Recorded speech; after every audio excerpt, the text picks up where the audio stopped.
pendant que je lisais, j'avais le passage là, qui me venait par rapport, là décrit le caractère des vierges folles. Est-ce que quelqu'un peut prendre Matthieu 7? On peut lire Matthieu 7 à partir du verset 21.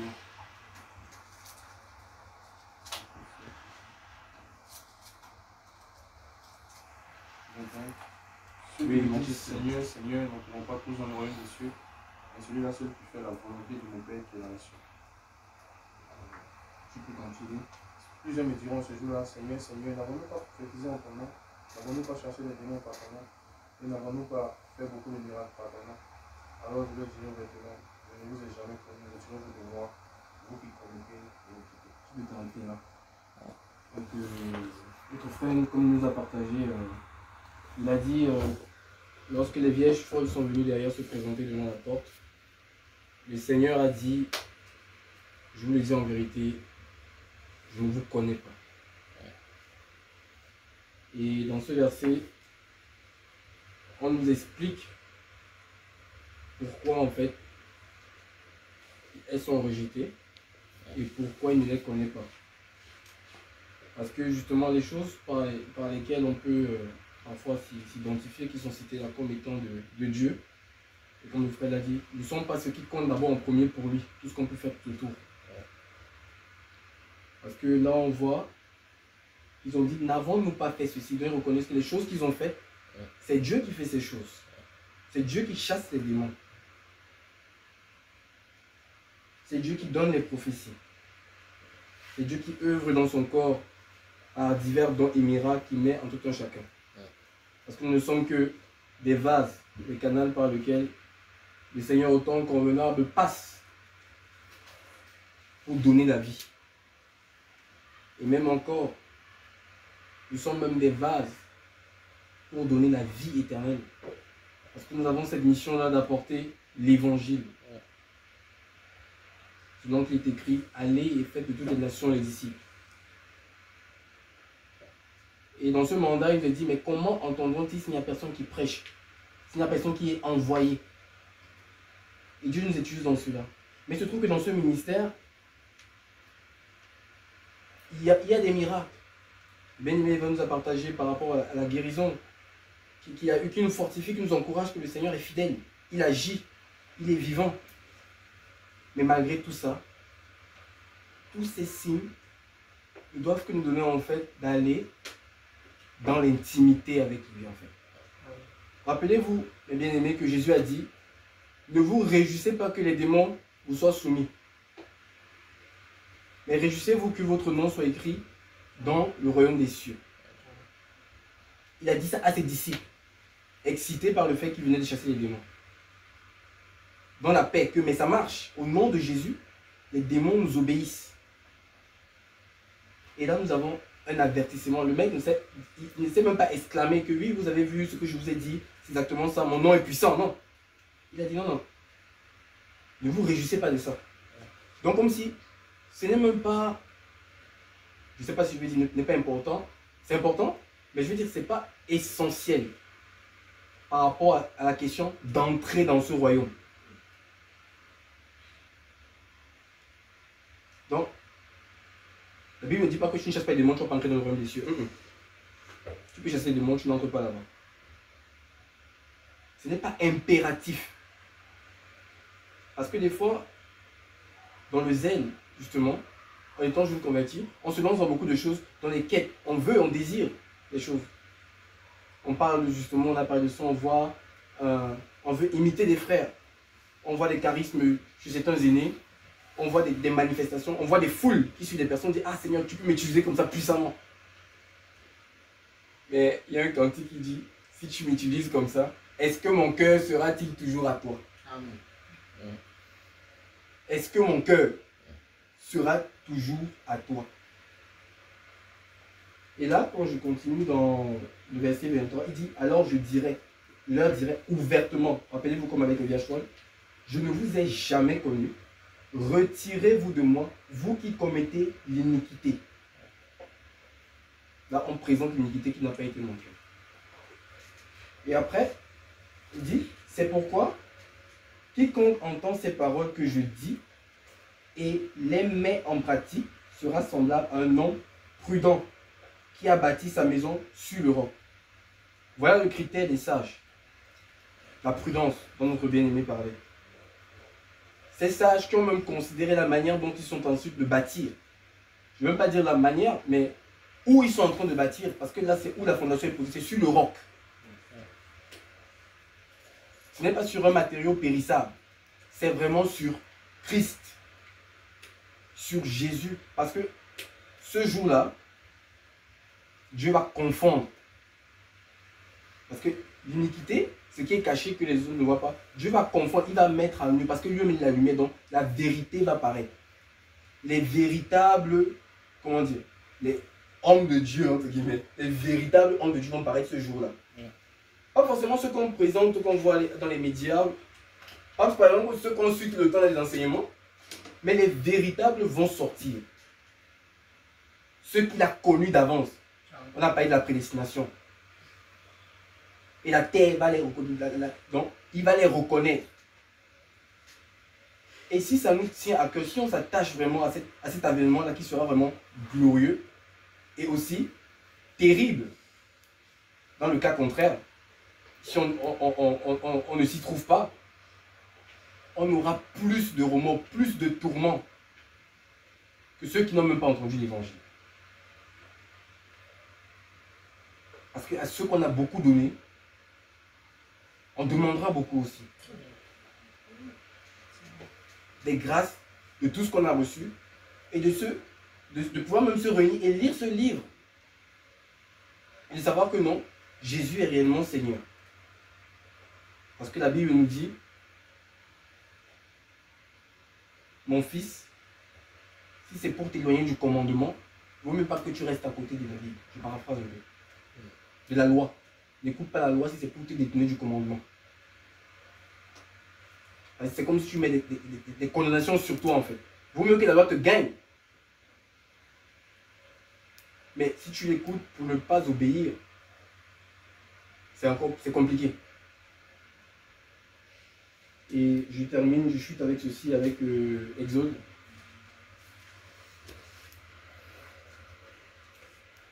Exode 27.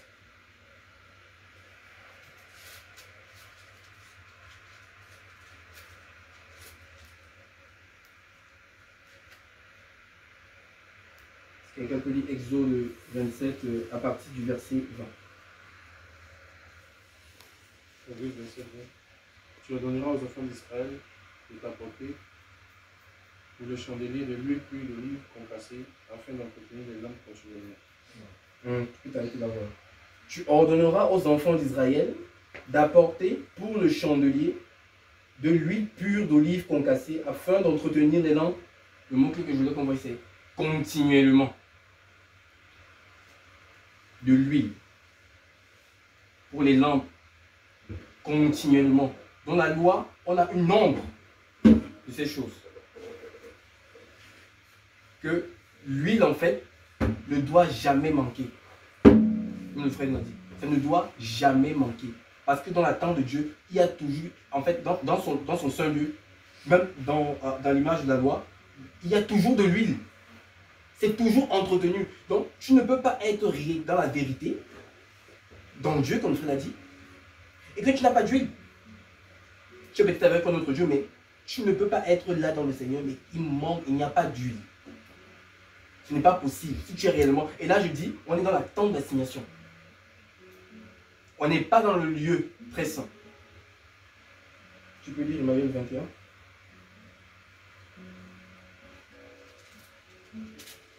Le 21, c'est dans la tente d'assignation, en dehors du voile, qui est devant le témoignage qu'Aaron et ses fils la prépareront, pour que les lampes brûlent du soir au matin en présence de l'Éternel. C'est une loi éternelle pour leurs descendants et que devront observer les enfants d'Israël. Amen. Les fils, Aaron et ses fils. Aaron, qui lui-même est sacrificateur. Donc, souverain sacrificateur. Et ses fils qui font la sacrificature doivent préparer cette lampe-là pour qu'elle brûle continuellement Du soir jusqu'au matin. On a parlé de la nuit. La nuit où le Seigneur est censé revenir. La nuit comme le soir, où cette lampe-là sont censées briller continuellement jusqu'au matin. Parce que notre Seigneur est le soleil.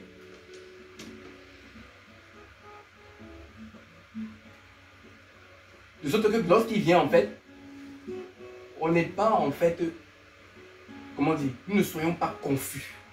Comme notre bien-aimé nous a dit. Nous ne soyons pas confus. Que nous ne, en fait, on ne le reconnaisse plus, en fait, que mais c'est celui qu'on prie ici. En fait, on fuit. Parce qu'il va se révéler tel qu'il est, dans son éclat. Mais que nous soyons plutôt dans l'assurance. Parce que l'huile, nous l'avons dans le soir, c'est la même huile qui doit aller jusqu'au matin. Continuellement. Et on dit quoi? Du soir jusqu'au matin, en présence de l'Éternel. Dans l'intimité. Il n'y a pas plus intime que le lieu très saint. La Bible dit qu'il a déchiré le voile, il nous a fait entrer. On est libre d'entrer dans ce lieu très saint. Ce n'est pas par nos efforts personnels. Il faut préciser cela. Parce que si on ne voit pas déjà que c'est par nos efforts personnels, on va entrer dans tout ce que notre bien-aimé Lloyd nous a partagé. On va entrer dans l'orgueil. On va penser que c'est nous. On va penser qu'on est supérieur. Mais Christ a déjà fait un accès pour nous tous. Avant même qu'on ait cru, son œuvre sur le monde, le voile est déchiré. Croyez au Fils de l'homme, vous allez entrer, vous pouvez venir parler à Dieu face à face. Et quand tu viens dans le lieu secret, qu'est-ce que Dieu dit? Ferme la porte, prie ton Père qui est dans le lieu secret, t'écoute, il sait ce qui est dans ton cœur. Et comme tu crois que Dieu existe, parce que la Bible dit que quiconque s'approche de Dieu doit croire qu'il existe, donc tu ne peux pas faire son mouvement sans la foi. Il est le rémunérateur de ceux qui le cherchent. Quoi qu'on puisse se dire dans l'intimité, à cause, pas à cause de nous, pas à cause d'une quelconque bonne œuvre qu'on ait faite, pas à cause de quoi que ce soit. Oh, je suis né dans une famille chrétienne. Oh, j'ai toujours péné. Oh, je n'ai jamais, j'ai toujours ma virginité jusqu'à présent.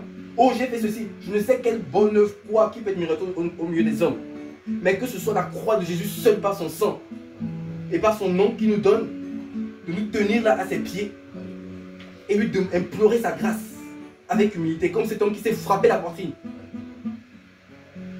Et c'est là où Dieu prend plaisir, parce qu'il exauce son Fils. Rien à voir avec nous. Il exauce son Fils à cause de son nom, à cause de la fidélité. Et Dieu est tellement fidèle, le Seigneur me permet de vous dire qu'il nous a donné, il a mis un sceau, le Saint-Esprit. Quand Dieu met le Saint-Esprit, quand Dieu prend cet investissement en nous de mettre son Saint-Esprit comme une marque déposée. Vous voyez les gens dans ce monde, lorsqu'ils créent des appareils, ils mettent des noms dessus. Ils mettent la marque Apple. On sait que dans un téléphone c'est Apple. Ils mettent Samsung. Et sur cette marque-là, il y a une référence, il y a le nom de la société. Quand cet appareil est en dommage, ils apportent cet appareil en réparation et ils peuvent même te le réparer gratuitement. Pour qu'on ne salisse pas leur nom.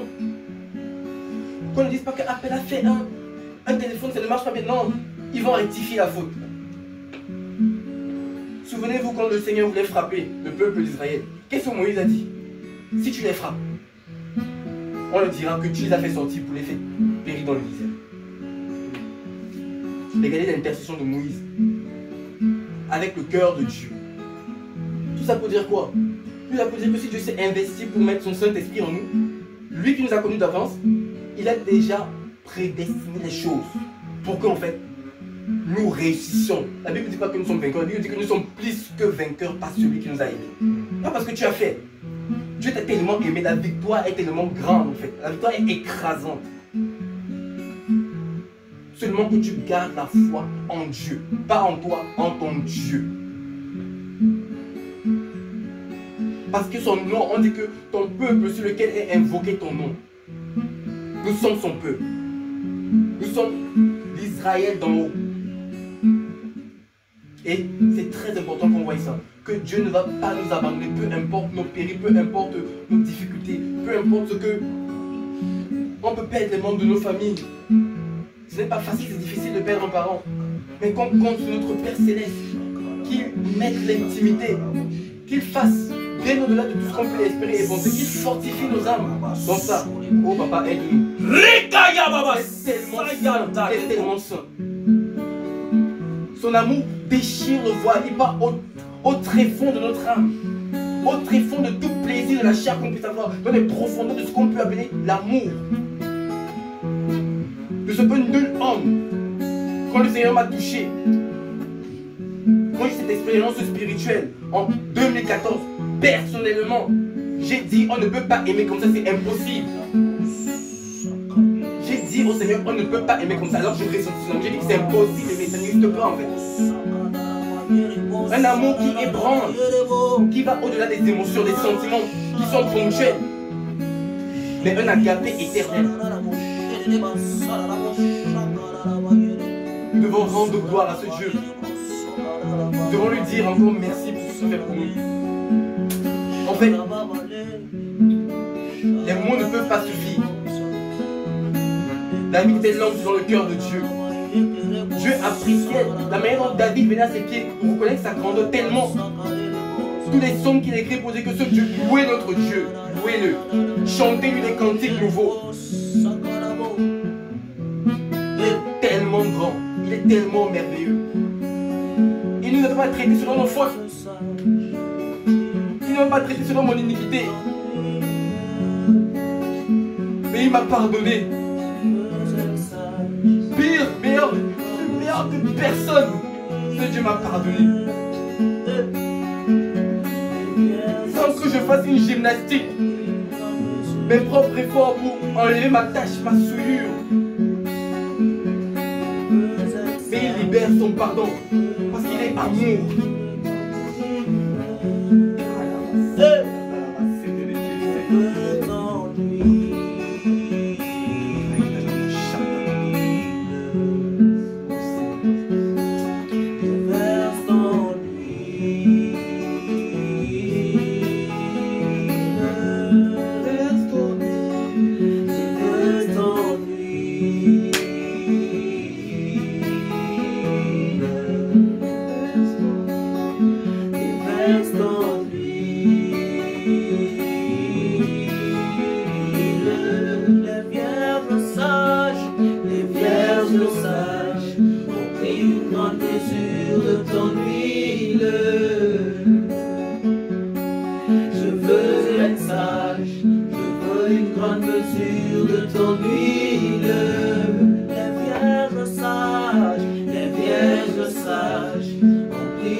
Oh oui, je veux ton huile, je veux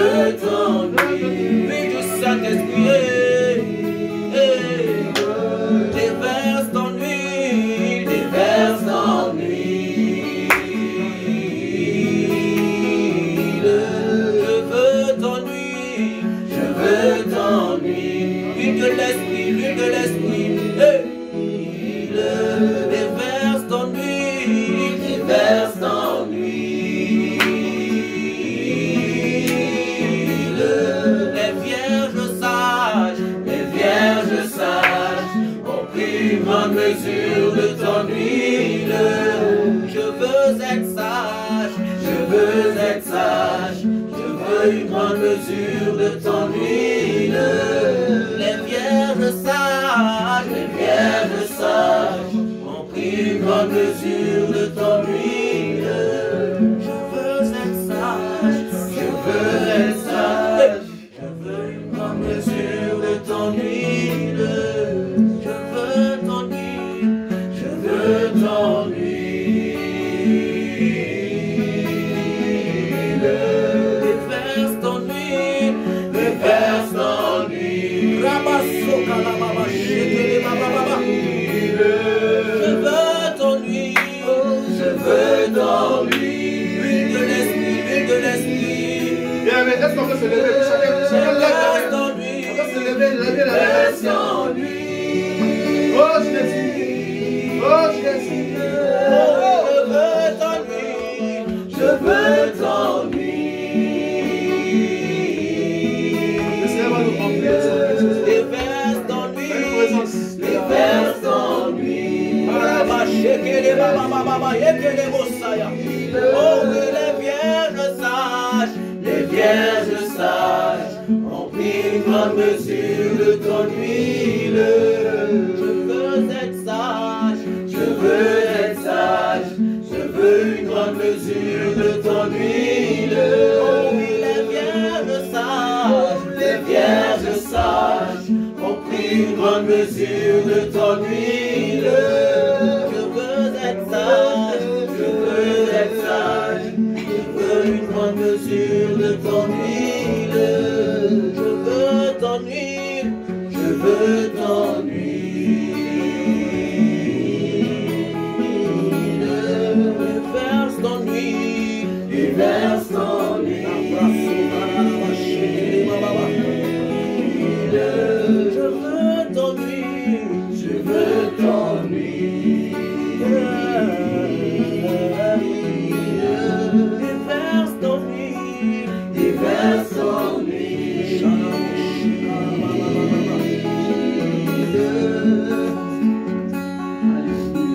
Ton huile, ton huile, ton huile. C'est de ça dont j'ai besoin. Oh! Ton huile, oh oui, donne-moi ton huile, Seigneur Jésus. Ton huile, ton huile, ton huile. Oh, c'est de ça dont j'ai besoin. Ton huile, ton huile, ton huile. Oh oui, donne-nous ton huile, Seigneur Jésus. Ton huile, ton huile, ton huile. Oh, c'est de ça dont j'ai besoin. Ton huile, ton huile, ton huile. Donne-nous ton huile, Seigneur Jésus. Ton huile, Conduis-nous, Seigneur mon Dieu, Père. ton Conduis-nous, huile. Seigneur, ce soir, Seigneur. C'est de ça dont j'ai besoin. Bouge en nous, Saint-Esprit. Bouge en nous, Saint-Esprit. Oh, Père. Saint-Esprit. Papa, moi, Oh, bien. soutiens-moi. Oh, Jésus. Papa, moi, soutiens-moi. Oh oui, moi, Seigneur. Papa, moi, soutiens-moi. Oh oui, Seigneur Jésus, moi. Papa, moi, soutiens-moi. Oh oui, papa, moi. Papa, moi.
moi. J'ai besoin de ta présence, Père. Papa, moi. Soutiens-moi. J'ai besoin de ton onction, Père. Papa, moi. Soutiens-moi. J'ai besoin de ton onction, Jésus. Papa, moi. Soutiens-moi. J'ai besoin de lui, l'esprit. Papa, moi. Soutiens-moi. Oh oui, moi. Papa, moi. Soutiens-moi. Papa, moi.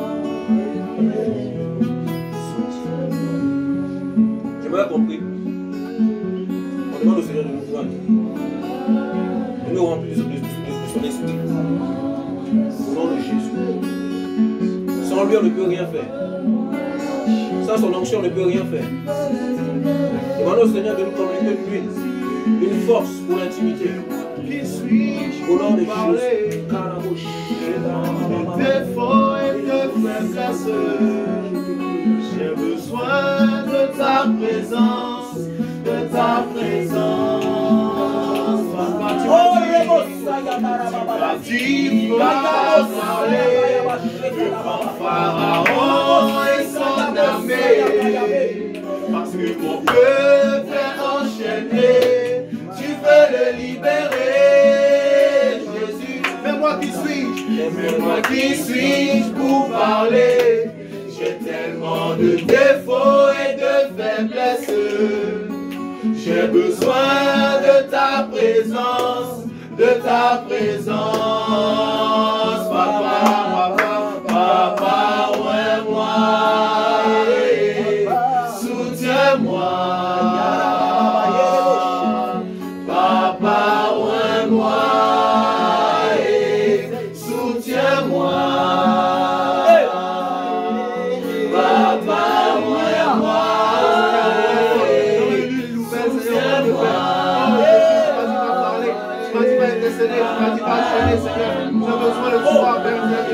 Soutiens-moi, Seigneur. Soutiens-moi par ton esprit, Seigneur. Soutiens-moi par ton esprit, Seigneur. Soutiens-moi par ton esprit, Père Dieu. Oh, Père, nous avons besoin, Seigneur, mon Dieu, Père, de ce soutien, Seigneur. Tu nous dis pas parler, Seigneur, mon Dieu, de mon frère et son ami, Seigneur, Père. Jésus, viens transformer le baptême, Seigneur. Viens transformer. Oh, Jésus, viens transformer, viens transformer. Oh, viens transformer, viens transformer, viens transformer. Oh, Jésus. Oh, Jésus.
Jamais, Seigneur, jamais, Seigneur, jamais, personne.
Jésus,